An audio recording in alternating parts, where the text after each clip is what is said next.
నువ్వు కోరుకుంటున్నట్లు ప్రేమించలేకపోయాను అంటూ ప్రియుడి కోసం ఓ ప్రియురాలు ఆత్మహత్యకు పాల్పడింది. My last message to you అంటూ స్టేటస్ పెట్టుకొని ఇంట్లో ఉరేసుకొని ఆత్మహత్యకు పాల్పడింది విహారిక. హైదరాబాద్ మీర్పేటలో ఈ ఘటన జరిగింది. మన ఇద్దరం కలిసి ఉండలేమని నేను ఒప్పుకుంటున్నా, అందుకే నీకు దూరంగా వెళ్ళిపోతున్నా. మనం ఒకరినొకరం అర్థం చేసుకోలేకపోయాం. నా చావు నీకు ప్రశాంతత ఇస్తుంది అని అనుకుంటున్నా. మన ఫ్యూచర్ ప్లాన్స్ ఫెయిల్ అయ్యాయి అంటూ స్టేటస్ పెట్టిన అనంతరం ఆత్మహత్యకు పాల్పడింది విహారిక.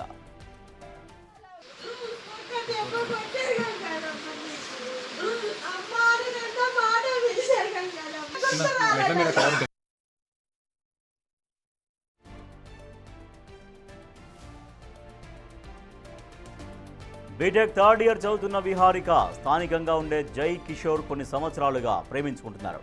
ప్రేమించిన వ్యక్తి పెళ్లికి నిరాకరించడంతో తీవ్ర మనస్తాపానికి గురైంది. ఎలాగైనా అతడితో కలిసి బతకాలని ఈ నెల 17న ఇంటి నుండి వెళ్లిపోయింది.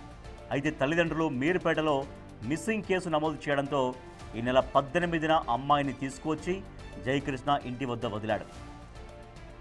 అయితే పెళ్లి చేసుకోవాలని కోరగా జయకృష్ణ నిరాకరించినట్లుగా అమ్మాయి పేరెంట్స్ చెబుతున్నారు. దీంతో తీవ్ర మనస్తాపానికి గురైన విద్యార్థిని ఉరివేసుకొని ఆత్మహత్యకు పాల్పడింది. ఆమె మృతితో తల్లిదండ్రులు కన్నీరు మున్నీరుగా విలపిస్తున్నారు. ఈ ఘటనపై కేసు నమోదు చేసుకున్న పోలీసులు దర్యాప్తు చేస్తున్నారు.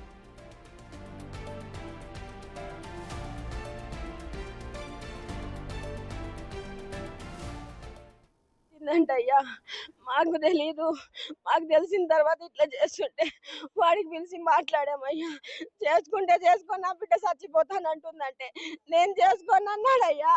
ఎందుకు చేసుకోవాలంటే నాకు అవసరం లేదన్నాడయ్యా. ఎందుకంటే చేసుకున్నాను, నాకు వద్దు, నాకేం లేదు, నాకు చెట్టు కాదన్నాడయ్యా. ఇన్ని రోజులు ఇల్లు నా బిడ్డ పేరు మీద ఉందని చేశాడయ్యా.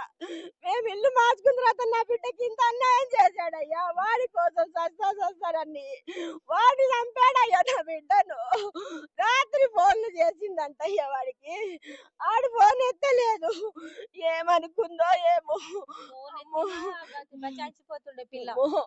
అమ్మో వాడికి ఆడికి అన్న పోయి బతకలేదమ్మో నా బిడ్డ. 2 నెలలు అవుతుందయ్యా. పాప పేరు మీదే ఉండిందయ్యా. పుట్టినప్పటి నుంచి ఆమె పేరు మీదనే కొన్నాం ఇది. మాకు ఇప్పుడు అవసరం అయ్యి మేము మార్చుకున్నాము లోన్ల కోసము. నా పాపకి ఇంత ఇచ్చేసాడయ్యో. కిషోర్ అయ్యా. మా ఇంటికే వచ్చేవాడు. అప్పుడు ఏదో డబ్బులు ఇబ్బంది ఉందని వచ్చి అట్లా అక్క అక్క అని వచ్చి నా ఇంట్లోకి వచ్చి నా పిల్లని నాశనం చేశాడయ్యో. అమ్మో నాకు తెలిసి 3 నెలలు అయిందయ్యా. వాళ్ళు వస్తే కూడా తీసుకపోతే తీసుకుపోండి, మాకు అన్యాయం చేయబాకండి, నా మొగుడుకు బాగలేదు, మేము ఎవరితో మాట్లాడే పరిస్థితి లేదు, వస్తే పిల్లని తీసుకుపోండి అన్నామయ్యా. వాళ్ళు వచ్చి పిలిస్తే నేను రానన్నది. నా అమ్మ నా అయ్య కావాలి, నేను రానన్నది. అన్నది మళ్ళీ ఏమైందో నాకు తెలియదు అయ్యా. ప్రేమించిందంట అయ్యా. మాకు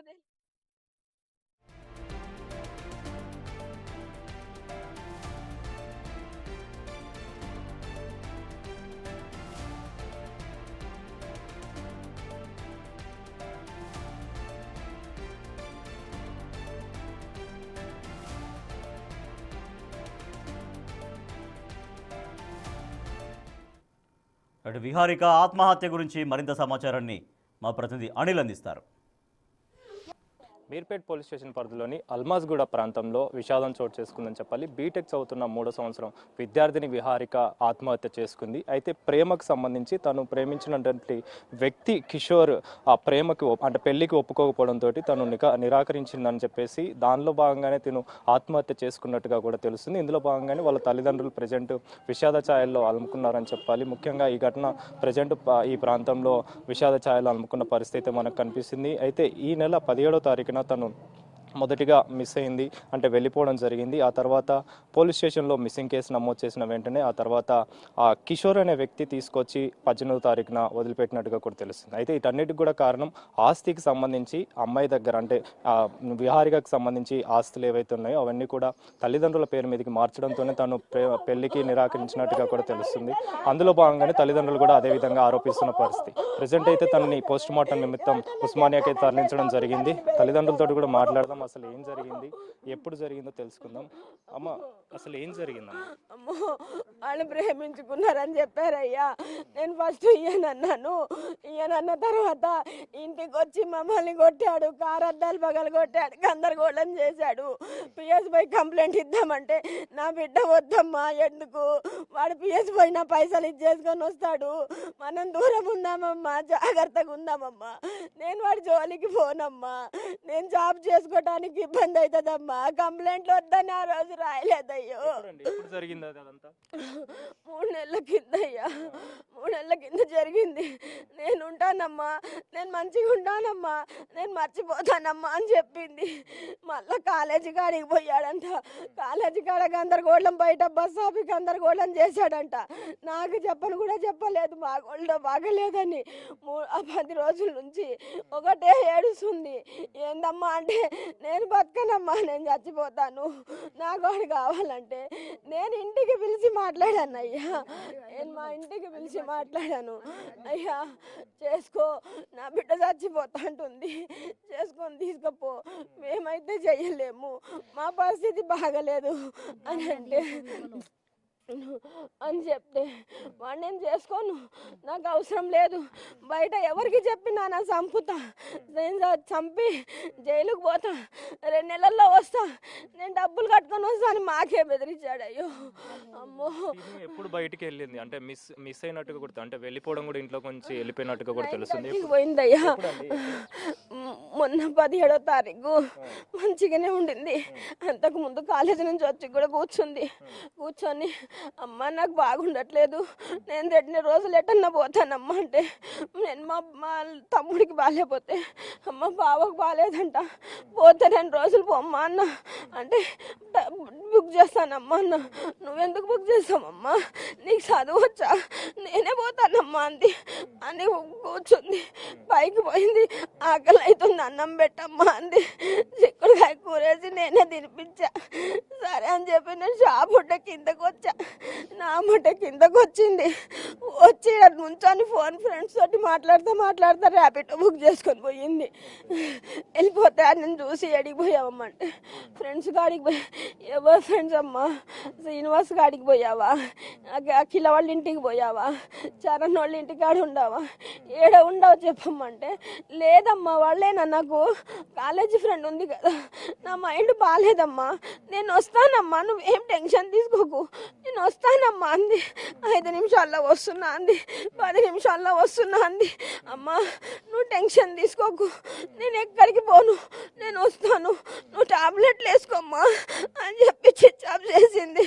తెల్లవారులు చూసి 1:30కి పోయి కంప్లైంట్ ఇచ్చాం.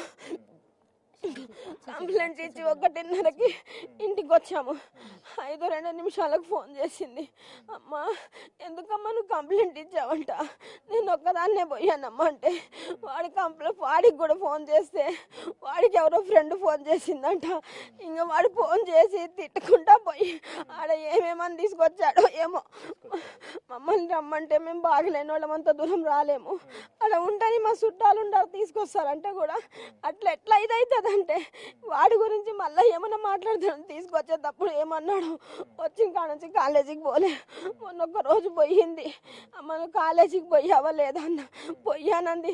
వాడికి మళ్ళీ కూడా నేను ఫోన్ చేశాను, మీరుపేట పిఎస్ గాడికి ఫోన్ చేసి, అయ్యా నా బిడ్డ తినట్లేదు, నాకు భయం అవుతుంది, చేసుకో అంటే, నేను చేసుకోను, నేను చేసుకోను. ఎందుకు అంటున్నాడు చేసుకోనని? ఎందుకు వాడు ఎన్ని రోజులు ఆస్తి ఉందని చూశాడు అయ్యా. నా బిడ్డ పేరు మీద ఇల్లు, నా బిడ్డ పేరు మీద నుంచి ఇల్లు మేము మా పరిస్థితులు బాగాలేక మార్చుకున్నాము.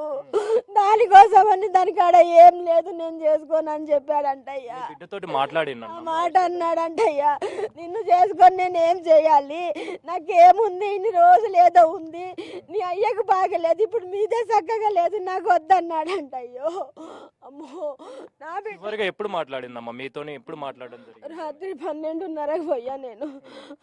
పోయి తమ్ముడిని తీసుకోమ్మా, తమ్ముడిని తీసుకొని పడుకోమ్మా అంటే వద్దమ్మా, ఫోన్ చూస్తున్నాడు తమ్ముడు అక్కడ, డాడీ అరుస్తున్నాడు, తీసుకోమ్మా అంటే వద్దమ్మా, తమ్ముడు పడుకొని అక్కడ, డాడీ ఒక్కడిని పడుకొని వద్దమ్మా, మీరు బాగుంటే నేను పడుకుంటా అమ్మా, నేను ఏం చేసుకోనని ఒట్టలేసింది అయ్యా నాకు.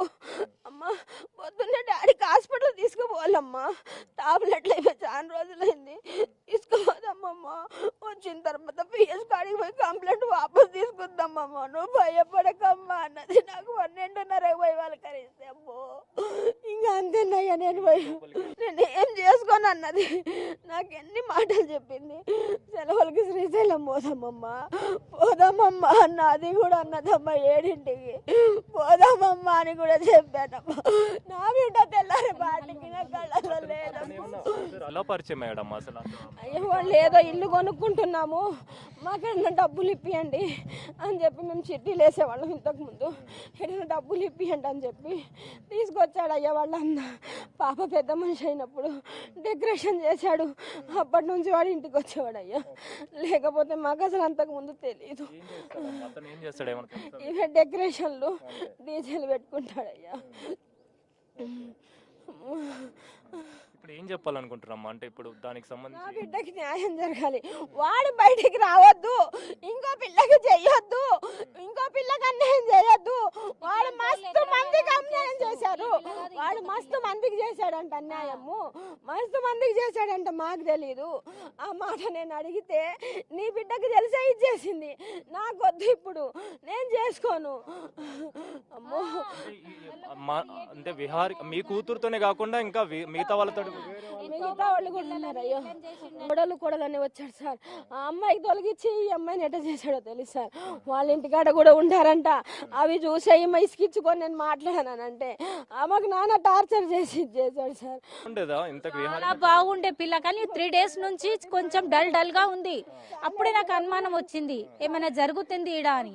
అని ఈమె అడిగినా కూడా, నిన్న కూడా ఫోన్ చేసి అడిగినా నేను, అక్క ఎలా ఉందక్క ఏంది అంటే, లేవు ఉషా చాలా ప్రాబ్లం కనిపిస్తుంది నాకు, పోదాం అక్క ఉషా తీసుకోదాం. సరే అక్క పోదాం, నడు తీసుకుపోదాం, మన పిల్లని మనం కాపాడుకుందాం అని చెప్పినా కూడా అయినా కూడా నేను పొద్దుగా లేచే వరకు ఈ కాల్ వచ్చేసింది, పాప ఉరేసుకున్నది. మున్నీరుగా విలిపిస్తున్న పరిస్థితి మనకి కనిపిస్తుంది. ముఖ్యంగా ఆస్తి సంబంధించి, అంటే తన పేరు మీద ఉన్నటువంటి ఆస్తి తల్లిదండ్రుల మీద రాయడంతో తను పెళ్లికి నిరాకరించినట్టుగా కూడా తెలుస్తుంది. అందులో భాగంగా నేను పెళ్లి చేసుకోనని చెప్పడంతో పెళ్లి చేసుకోనని చెప్పకపోవడంతో ఇందులో భాగంగానే తను ఆత్మహత్య చేసుకుని మాత్రం ఆ తల్లిదండ్రులు ఆరోపిస్తున్న పరిస్థితి మనకు కనిపిస్తుంది. ప్రస్తుతం అయితే పోస్ట్ మార్టం నిమిత్తం ఉస్మానియా హాస్పిటల్కి అయితే బాడీని తరలించారు. అనంతరం రిపోర్ట్ వచ్చిన తర్వాత దానికి సంబంధించి పూర్తి వివరాలు అయితే తెలియాల్సిన పరిస్థితి మనకు కనిపిస్తుంది. కెమెరా పర్సన్ పరశురామ్తో కలిసి Anil, big TV, Meerpet police station నుంచి.